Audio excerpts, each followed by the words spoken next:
Assalamualaikum warahmatullahi wabarakatuh.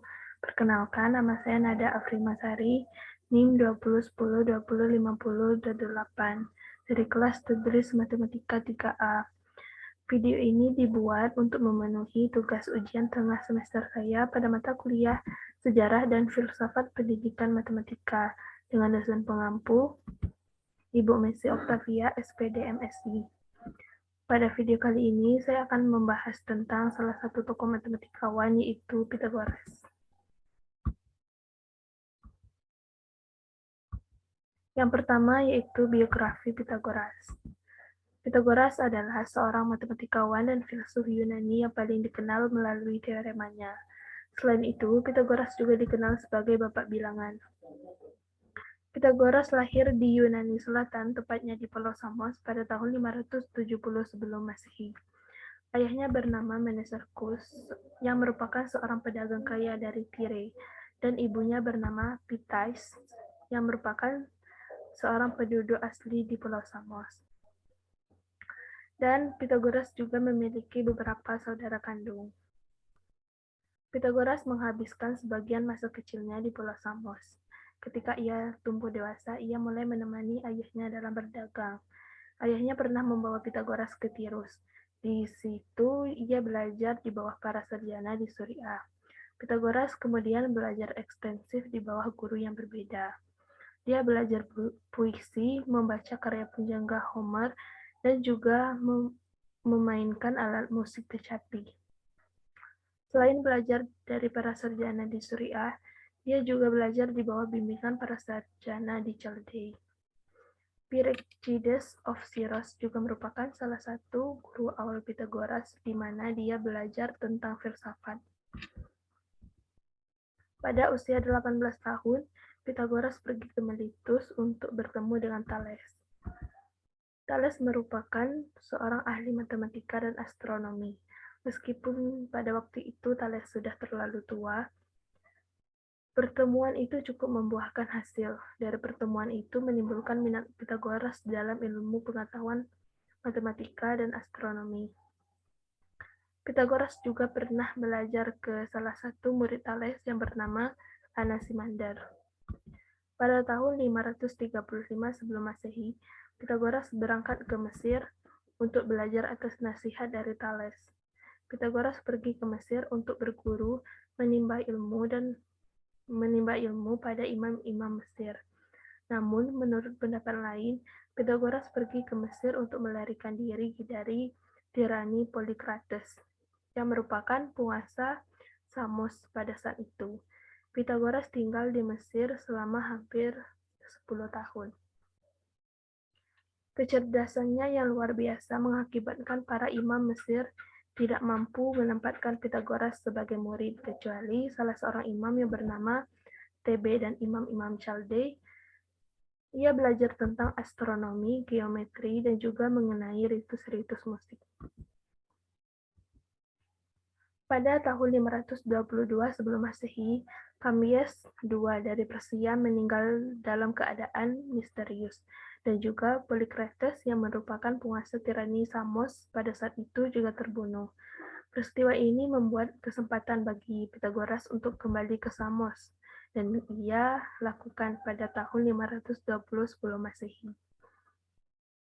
Dalam biografi Pythagoras, diketahui bahwa sekembalinya ke Samos, Pythagoras membuka sekolah yang bernama The Semicircle. Namun, metode pengajarannya berbeda dan hal ini menarik bagi beberapa orang.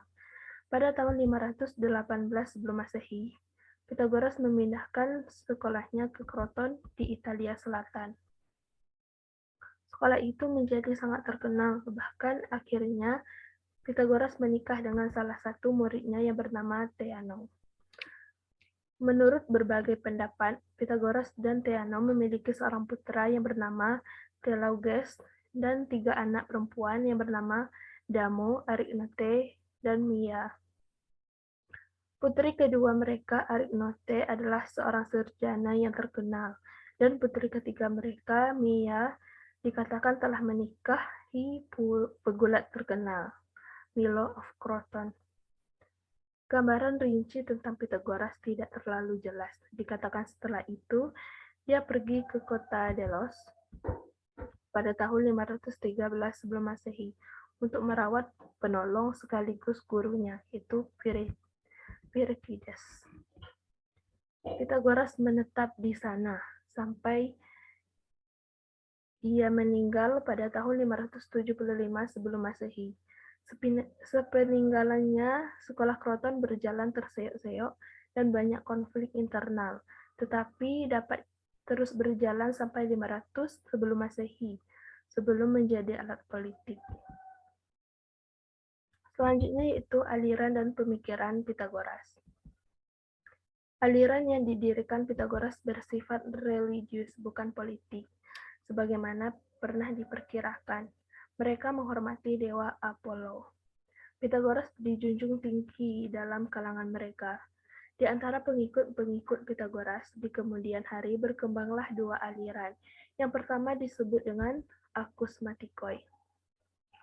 Kata akusmatikoi berasal dari kata akusma yang berarti apa yang telah didengar atau peraturan. Mereka mengindahkan penyucian dengan mentaati semua peraturan secara seksama. Mereka juga menekankan praktek mental spiritual ketat dan bersifat mistis matematis.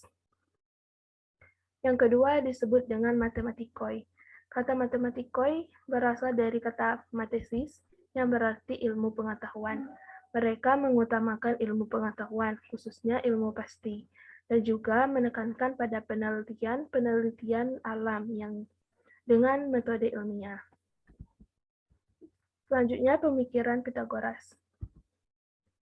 Pythagoras dikenal sebagai seorang yang melahirkan teori bilangan yang juga berlaku di dunia musik. Penemuan-penemuan lain yang ia temukan adalah teori tentang ruang, diagonal, persegi 4, dan persegi 3. Terkait dengan hal itu, maka pada tahun 1977, Bronowski dalam The Ascent of Man sudah menulis tentang Pythagoras dan suasana musik yang menghubungkan antara musik dan matematika dengan menggunakan interval sebagai kendaraan untuk menganalisa kaitan dan persamaan komponen yang menghubungkan dua domain yang berbeda. Dengan demikian, ditemukan harmoni musik yang berkolerasi dengan sistem angka desimal. Bronowski bercerita bahwa Pythagoras adalah seorang filsuf yang juga memelopori kaitan geometri dan angka.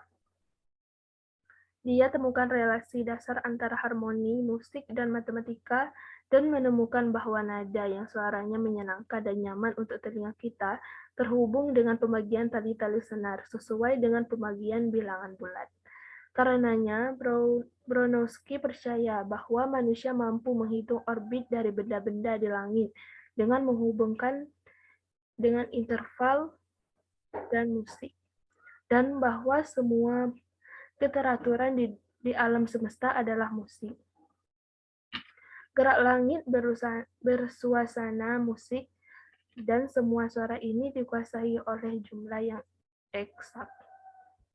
Pythagoras menyatakan harmoni dalam musik berkolerasi dan berkorespondensi dengan dua buah bilangan bulat. Panjang kawat dengan tegangan sama dengan perbandingan 2:1 menghasilkan nada oktav. Seterusnya 3:2 menghasilkan nada kelima atau pentaton, dan 4:3 menghasilkan nada keempat. Pada waktu itu, tangga nada musisi adalah pentatonis. Sampai sekarang pun banyak musik rakyat yang pentatonis, seperti musik Mesir kuno, Batak, dan Jawa. Menurut Pythagoras, matematika adalah ilmu yang diperoleh melalui tangga musik dan rasional. Konsep matematika yang digunakan adalah sebagai berikut. Yang pertama yaitu logika tentang bukti, yang kedua ide-ide empiris tentang hukum ekstra dan hukum alam. Yang ketiga yaitu konsep operasi, dan yang keempat itu matematika bergerak dari deskripsi yang bersifat statis menuju kepada deskripsi yang bersifat dinamis. Pythagoras sangat berjasa dalam matematika dan geometri. Dia adalah bapak bilangan yang sangat berjasa dan memberi sumbangan besar terhadap filsafat dan ajaran keagamaan pada akhir abad ke-6 sebelum Masehi.